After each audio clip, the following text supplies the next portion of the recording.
What tools do we have out there? Okay, we have a generative AI that's coming out that can generate visuals. We have like sound effects. We have AI search. We have ChatGPT replacing things. That's all inside of Photoshop. So if I wanted to replace, I don't know, this pillow in the background with a cat, you can do that inside of Photoshop. So, I stopped my fingers and said, in the style of a comic book.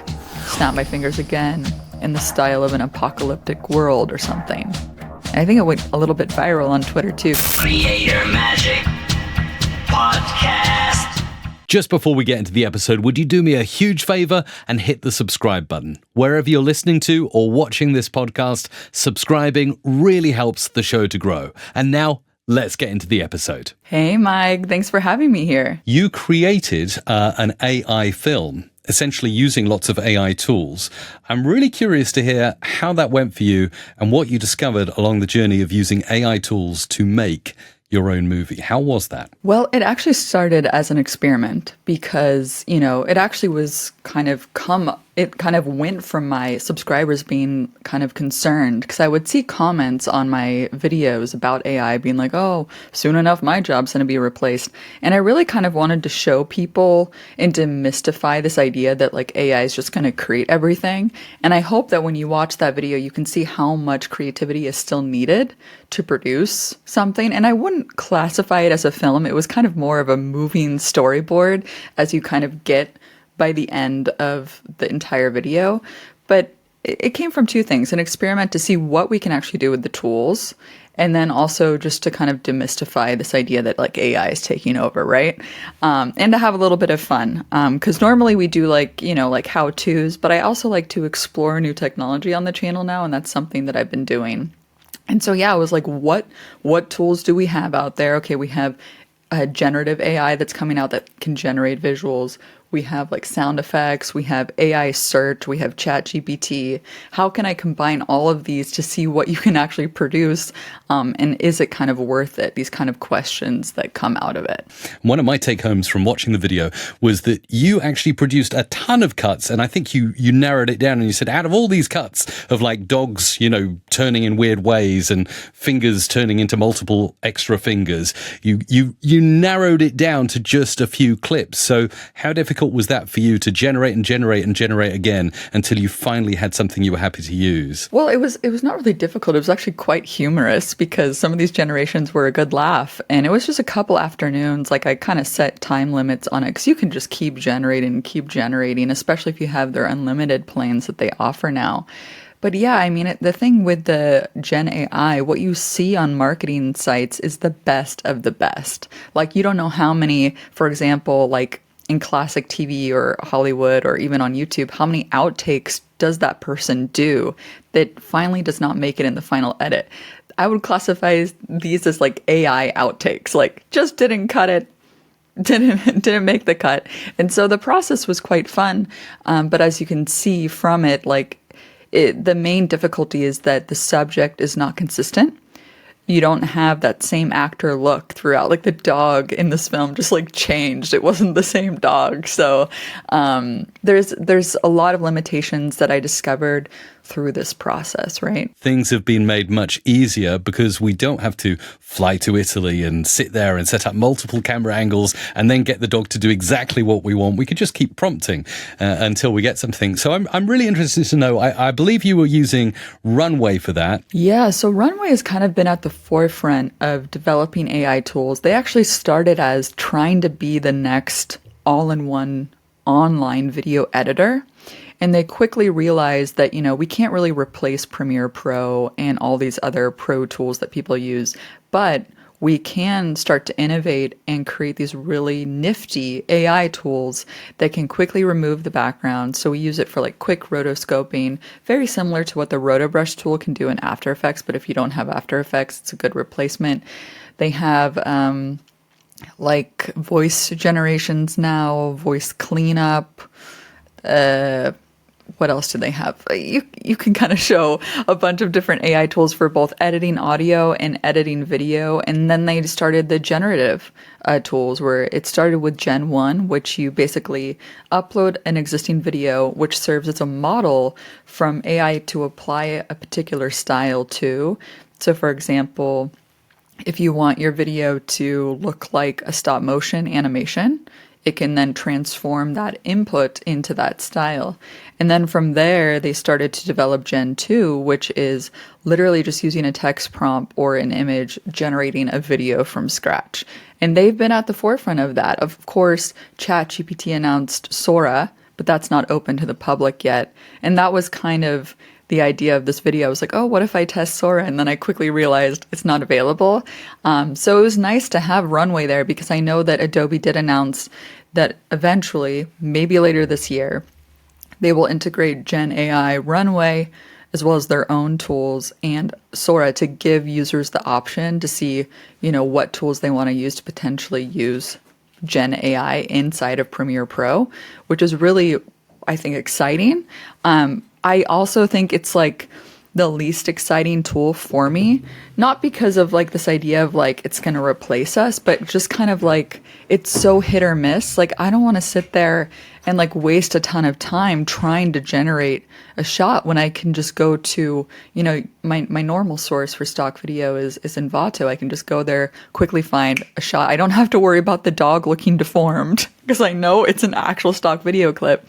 So, a lot of these other tools that are coming, like object removal, which is also in Runway inside of Premiere Pro, is like kind of the things that are going to be the most time saving, because right now generative AI is just not, it's not time saving. It's kind of more time consuming when you look at it as being like a one person show of like generating stuff versus relying on sources that we've been using for years and years that are just dependable, right? You can do something like roto brushing. Now, this is not something that I do myself at all, but I watch your videos and you make it look so effortless, where you'll like mask around a runner and like pop them out and immediately you can use them in a different context. One of my favorite use cases actually was when you made the Eiffel Tower like dance from side to side. Yeah, so well, in Premiere Pro you can basically duplicate any clip and you can right click on it and open it as an After Effects composition.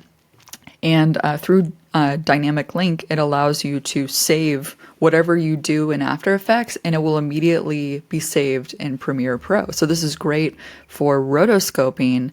And, when you're first starting out, you hear the word rotoscoping, and you're like, whoa, it sounds like complicated. But once you get the idea of really all you're doing is you're either removing the subject or removing the background, as if you didn't have a green screen, right? So like right now, you and I talking, if I wanted to place myself or in some other different scene, you can use Roto Brush tool to just paint the subject. But if you want to do correct compositing, I do recommend doing that all in After Effects and then bringing it into Premiere Pro, because, you want it to look good. You don't want it to look, bad, unless that's kind of the effect you're going for. How are you doing like things like clever transitions? And I know you do text and things like that on screen.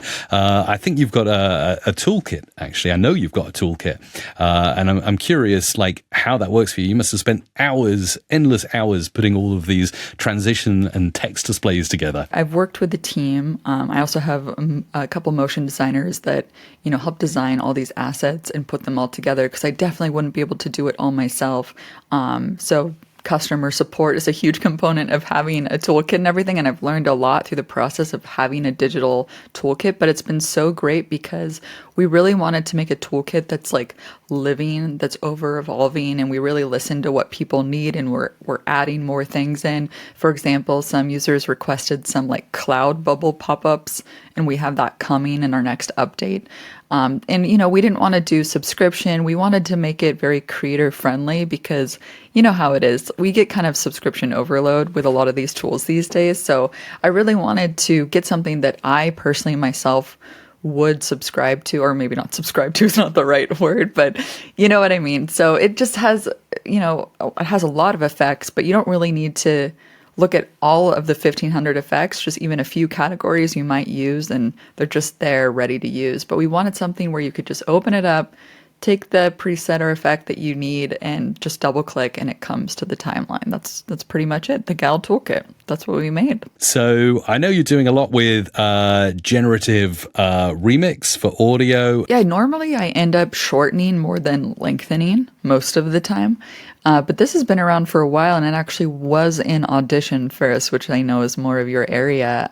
But we use it all the time to just make sure that our track has that natural ending, because most of the time you want that and it just sounds better. I've seen you expanding your set using generative AI.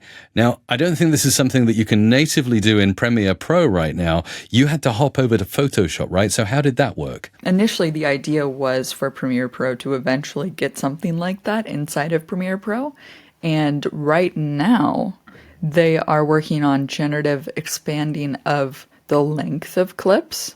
So kind of similar to Remix for audio, but just like, oh, you just need like 1 extra second, you can expand it. But nothing about expanding the set yet, and that's kind of where Photoshop comes into play. And like right now it would work for both you and I right now because we have a static background. But like, for example, if you're outside and the clouds are moving, if you use generative expand, like the clouds will just all of a sudden be frozen and it just doesn't look good. So Photoshop still background, for example, if I wanted to turn this into a vertical video, I can like take a still, like right now if I'm just like frozen or something, and then I could just expand the top and the bottom.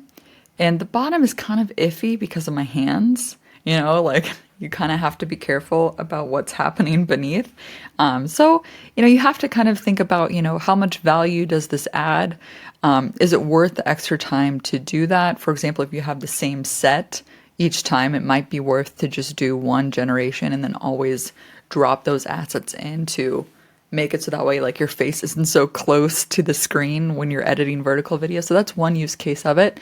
You know, adding to your set too, replacing things, that's all inside of Photoshop. So if I wanted to replace, I don't know, this pillow in the background with a cat, you know, you can do that inside of Photoshop. And I think that's also something Object Edition is coming to Premiere Pro too. So yeah, it's exciting stuff to play around with your set. You can almost become a set designer as an editor now with these tools, and you can do a lot of funny things with it as well. So I always focus on like the positive parts of AI and like the fun little things that we can do with it as well. I think you did something actually a while back where you clicked your fingers multiple times and the stylistic like perspective on you changed quite a bit, like you were turning yourself into different characters. Yeah, I took that idea from some guy on Twitter. I forget his handle, but he kind of called it world jumping, where you're like jumping into new worlds based on just a text prompt. So, you know, I snapped my fingers and said, you know, in the style of a comic book, snap my fingers again in the style of an apocalyptic world or something. Snap fingers again, you could be in a winter wonderland, you know, and it just kind of expanded, it kind of piqued interest. And I think it went a little bit viral on Twitter too, because people are like, whoa, that's so crazy what you can do. So that's just one example of Gen 1, which we talked about before, which is applying a style to an existing video. So this idea of like VFX being able to be a text prompt in the future is like wild, right?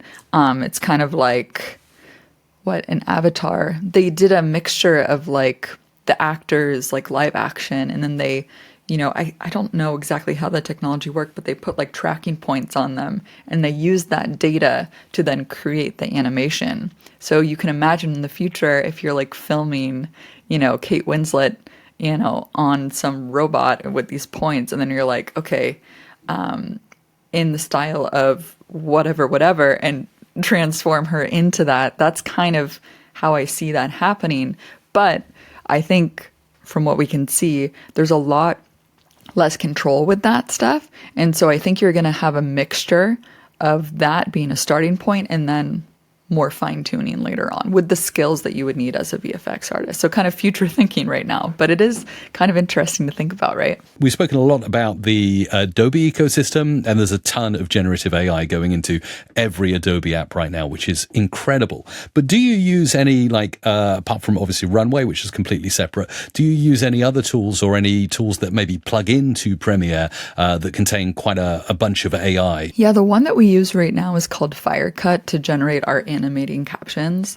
Of course, you know, you can use the text panel in Premiere Pro to just generate standard static captions. That's also AI. It's not a plugin. It's just built into Premiere. But if you want sort of animated styles, we use Firecut. And Firecut comes packed with YouTube chapter detection too, which is really useful. So when we're done with the video, we can select detect chapters and AI will scrub the transcript and find the key highlight points with time-coded stamps. So when I post to YouTube, I can just put those chapters in there. Sometimes it gets it a little wrong, so you still have to make sure you go in and find the best moments, because sometimes it still takes you being like, wait a minute, we should actually call these sections out. But it's a good starting point. And I think that's a key here with a lot of these AI tools. It's like, it's a good starting point, right? It just gets you there a little bit faster. Sometimes it's great, like Remix Tool, it just gets you all the way there. There's also kind of removing silences and other tools, but I don't really use that part of Firecut. We typically just use captions and chapters, although there's like, I don't know, I think there's like 10 different tools in there. But I find those the most useful. The reason why we don't use like auto silence removing is because most of my videos, there's not a lot of silence because I pre-plan them a lot. So it's like, it made like, I think one time when we were demoing it, there was one in the entire like hour of me recording. I think it's just because that's how we just plan it out. But if you are editing really long interviews, I could see that coming in a lot of handy. Again, I still have this thing against of like removing like bad takes or ums and stuff like that with a transcript, because you lose the cadence. Like, what if you're editing a documentary and somebody's like, oh, and they like tilt their head down, and it's like you want to capture part of that character, and it's like you kind of lose that with these auto cutting tools. I think it's very fatty. This has been amazing, Kelsey, Premier Gal. You've got an awesome channel, and I highly recommend people go and find it. It'll be in the notes to this episode, and you should go and subscribe. Also, if you are wondering how Premier Gal does the amazing transitions and text effects and things on the screen, then you should check out the Gal Toolkit, I believe. But I'll hand it over to you for the final word. Just let me know, and the person listening right now, if they're interested, if they find what you've said fascinating in this show, where would you send them to go and find you? PremierGal.com is the website. YouTube.com/PremierGal is where all the things are at. And yeah, you guys should also check out a Music Radio Creative, because Mike is awesome too. And, find all those cool audio tips. It's really, really useful. I've learned a lot of mastering effects from Mike, so much appreciated. I always love chatting. It's fun. Thanks so much for checking out this episode of the Creator Magic Podcast. Would you like to get a weekly email with all the latest AI tools I find? If so, head over to mrc.fm/Creator Magic and hit subscribe to get my weekly email newsletter. That's mrc.fm/Creator Magic.